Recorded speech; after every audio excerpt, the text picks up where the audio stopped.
DNC होता क्या है, किस किस कंडीशन में कराया जाता है और ये कितने देर का प्रोसीजर होता है, मैं इन सब बारे में आपको डिटेल में बताने वाली हूँ। तो हेलो, मैं हूँ डॉक्टर आलिया आजाद, गायकोलॉजिस्ट। मैं आज शुरू करती हूँ कुछ पेशेंट की क्यूरी से कि उन्होंने कई पेशेंट ने मुझसे ये पूछा है कि मैडम क्या डीएनसी बहुत पेनफुल प्रोसीजर होता है, क्या ये एक सर्जरी की जैसा होता है? तो नहीं, बिल्कुल भी ऐसा नहीं है कि ये इसमें कहीं कोई कट नहीं लगता है और ये पेनफुल तो बिल्कुल नहीं होता है, क्योंकि आप बेहोश होती हैं तब ये प्रोसीजर किया जाता है और होश आने तक सब प्रोसीजर हो गया रहता है, तो आपको पेन नहीं होगा। पेन के लिए हम एक इंजेक्शन भी लगा देते हैं, तो पेन तो आपको बिल्कुल नहीं होगा। इसके अलावा ये प्रोसीजर जो है 30 to 45 मिनट का ही होता है। उसके बाद 4 to 5 आवर के लिए आपको हम एडमिट रखते हैं और उसके बाद डिस्चार्ज कर देते हैं। 4 to 5 आवर इसलिए हम एडमिट रखते हैं क्योंकि इसमें सिडेशन आपको रहता है, पेशेंट को चक्कर आता है, तो इसलिए हम ट्रैवलिंग उस टाइम नहीं करते, मना करते हैं ट्रैवलिंग करने के लिए। 4 to 5 आवर के बाद पेशेंट एकदम फिट हो जाती है तो हम फिर उन्हें डिस्चार्ज कर देते हैं। तो सबसे पहले फिर मैं आपको बता दूं कि डीएनसी होता क्या है। तो डीएनसी मेनली जो है आपके बच्चेदानी की सफाई होती है। आपके बच्चेदानी की दीवार अगर मोटी हो जाए या फिर बच्चा आपका अबॉर्ट हो जाता है और कुछ प्रोडक्ट अंदर रह जाता है तो फिर हम उसे साफ करते हैं। तो मेनली जो है डीएनसी बच्चेदानी की सफाई को ही बोलते हैं, जिसे डायलेटेशन और इवैक्यूएशन बोलते हैं, यानी कि आपके जो बच्चेदानी के मुंह को फैलाकर उसे इवैक्यूएट कर लेना, अंदर से पूरा उसको साफ कर देना, यही होता है डीएनसी। तो डीएनसी किन किन कंडीशन में होता है? सबसे पहले कि अगर बच्चा अबॉर्ट हो चुका है, बच्चा अंदर डेड हो चुका है, बच्चे की धड़कन अगर नहीं आ रही है, उस कंडीशन में भी डीएनसी होता है। अगर आपका प्रेगनेंसी 7 वीक से यानी कि 7 हफ्ते से कम का है तो हम उसको टैबलेट से ही अबॉर्ट करते हैं। अगर 7 वीक से ज्यादा का है तो उसमें हम डीएनसी एडवाइस करते हैं। कई बार क्या होता है कि टैबलेट लेने के बाद भी कम्प्लीटली जो है आपका बच्चा बाहर नहीं आ पाता है, जो डेड सेल्स है वो बाहर नहीं निकल पाते हैं, प्रोडक्ट ऑफ कंसेप्शन अंदर रह ही जाता है। उस कंडीशन में भी डीएनसी आपको एडवाइस किया जाएगा। तो जब बच्चा अबॉर्ट हो गया, बच्चे की धड़कन मिस्ड हो गई, बच्चा अंदर ग्रो नहीं कर रहा है, तो उस कंडीशन में डीएनसी करते हैं। इसके अलावा दूसरा कंडीशन है कि अगर कोई भी पेशेंट खुद से किट ले लेती है और उसके बाद भी अगर बच्चा पूरी तरह से कम्प्लीटली नहीं निकल पाता है, कुछ प्रोडक्ट ऑफ कंसेप्शन अंदर रह ही जाता है, तो उस कंडीशन में भी डीएनसी करते हैं। और तीसरा कंडीशन है कि अगर किसी को बहुत ज़्यादा ब्लीडिंग होती है, महीनों तक होती है, 20 दिन तक होती है, तो उस कंडीशन में भी आपके जो यूट्रस का जो दीवार है वो जो मोटा हो जाता है, तो उस कंडीशन में भी हम डीएनसी करते हैं। उसकी जो शेडिंग अच्छे से नहीं हो पाती है तो हम उसे क्यूरेट करके साफ कर देते हैं। फिर उसके बाद आपका जो मेंस्ट्रुअल साइकिल है, जो मेंस्ट्रुअल साइकिल आपका नॉर्मल हो जाता है और वो पीरियड जो 20-25 दिन रहते हैं वो 4 से 5 दिन में फिर ठीक हो जाता है। तो इस कंडीशन में भी हम डीएनसी करते हैं। तो सबसे पहले कि अगर बच्चा आपका अगर 7 वीक से कम का है तो हम टैबलेट देकर उसे निकालने की कोशिश करते हैं, क्योंकि वो बहुत कम दिन का होता है तो वो टैबलेट से इजीली निकल जाता है।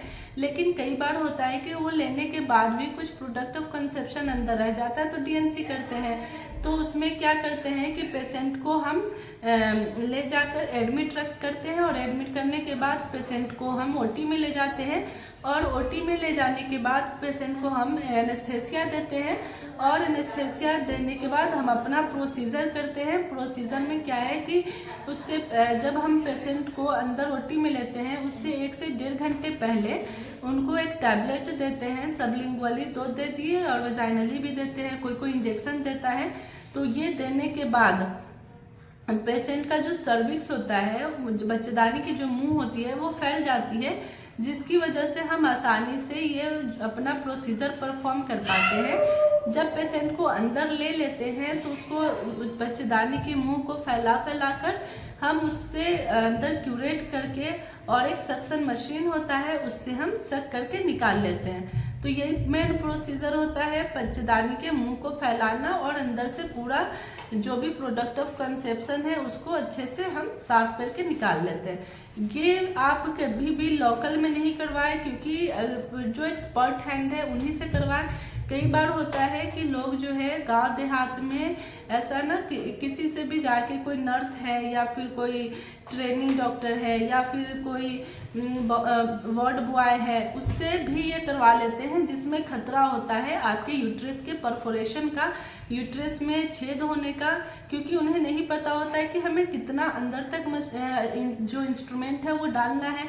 तो वो कई बार बहुत ज़्यादा फोर्सफुल हो जाता है, जिसकी वजह से यूट्रस में परफोरेशन हो जाता है और ये बहुत सीरियस कंडीशन हो जाता है, सीवियर ब्लीडिंग होना शुरू हो जाएगा आपका।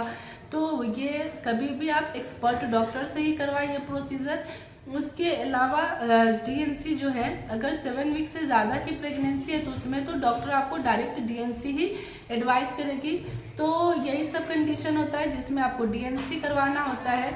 इसके अलावा अगर किसी का मेंस्ट्रुएशन जो है, अगर किसी को 20 से 25 दिन के लिए आ रहा है, उसका जो यूट्रस का जो लाइन है वो बहुत ज़्यादा मोटा हो जाता है, तो उसमें भी जो मेनली मैरिड में हम लोग एडवाइस करते हैं, तो उसमें हम लोग डीएनसी एडवाइस करते हैं कि आपके जो बच्चेदानी की दीवार है वो मोटी हो गई है, आपको डीएनसी करवाना पड़ेगा ताकि वो जो ऊपर की शेडिंग हो जाए और फिर आपका पीरियड नॉर्मल हो जाए। तो इसमें भी हम लोग डीएनसी एडवाइस करते हैं। इसके अलावा अगर आपका बच्चा अंदर पता नहीं चला, बच्चा मिस्ड अबॉर्शन हो जाता है, तो जब आप डॉक्टर को दिखाने जाती है तो पता चलता है कि बच्चे की धड़कन नहीं आ रही है, बच्चा अंदर डेड हो चुका है, और ये मेनली 7 वीक से अगर ज़्यादा का है तो उसमें भी डॉक्टर इमरजेंसी डीएनसी करती है। क्योंकि अगर आप डीएनसी नहीं करवाओगे तो फिर वो प्रोडक्ट ऑफ कंसेप्शन अगर अंदर रह जाता है तो आपको कंटिन्यू ब्लीडिंग होती रहेगी और वो स्पॉटिंग ब्लीडिंग आपको कंटिन्यू होती रहेगी, वो नहीं जाएगा। तो उसके लिए आपको डीएनसी करवाना पड़ेगा। और दोबारा अगर आप ये सोचती हैं कि एक बार किट ले लिया, जो निकल गया फिर दोबारा किट ले लेते हैं, तो ऐसा नहीं करना है।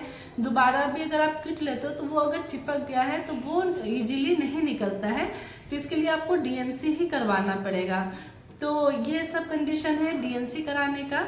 और ये कोई भी पेनफुल प्रोसीजर नहीं होता है, आपको बेहोश किया जाता है तब ये प्रोसीजर परफॉर्म किया जाता है। आप जब तक होश में आती है ये प्रोसीजर हो गया रहता है और आपको दर्द का इंजेक्शन लगा दिया जाता है।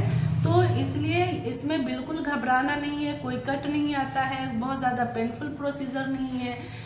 उसके बाद हम लोग 4 से 5 घंटे ही एडमिट रखते हैं, वो भी ब्लीडिंग को एब्जॉर्ब करने के लिए, और दूसरा कि सिडेशन की वजह से भी डिस्चार्ज नहीं करते हैं। उसके बाद 1 हफ्ते के लिए आपको 4 से 5 दिन के लिए मेडिसिन, एंटीबायोटिक है और पेन किलर दे देते हैं, और वो खाने के बाद और 1 हफ्ते तक बोलते हैं कि आपको अपनी ब्लीडिंग पे ध्यान देना है। ये सब करते रहना है और 1 हफ्ते बाद फिर आके आप अपने डॉक्टर से मिल लेंगी।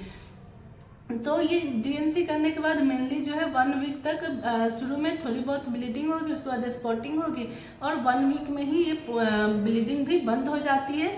1 वीक के बाद आप एकदम बिल्कुल नॉर्मल हो जाती हैं और इस प्रोसीजर के 4-5 घंटे बाद ही आप बिल्कुल नॉर्मल फील करेंगी, कोई पेन नहीं रहेगा, कोई आपको चलने फिरने में, जो बॉडी की एक्टिविटी करने में कहीं कोई दिक्कत नहीं होगी। हाँ, थोड़ा सा सिडेशन की वजह से आपको चक्कर आ सकते हैं, लेकिन उतना घबराना नहीं है, ये कुछ देर के बाद खुद ही सबसाइड कर जाएगा। तो ये है डीएनसी। आई होप मेरी जानकारी आपको अच्छी लगी हो। मैंने बहुत ज़्यादा हेक्टिक करके नहीं बताया है, मेनली जो क्लिनिकल नॉलेज है मैं वो बताई हूँ कि हमारे हॉस्पिटल में क्या क्या प्रोसीजर किया जाता है और किस कंडीशन में किया जाता है, ताकि आप लोगों को भी अच्छे से समझ आए, आप हमारे से इंटरेक्ट कर सकें। आई होप आपको ये जानकारी अच्छी लगी हो, तो प्लीज़ लाइक सब्सक्राइब ज़रूर करें और ज़्यादा से ज़्यादा शेयर करें। Thank you.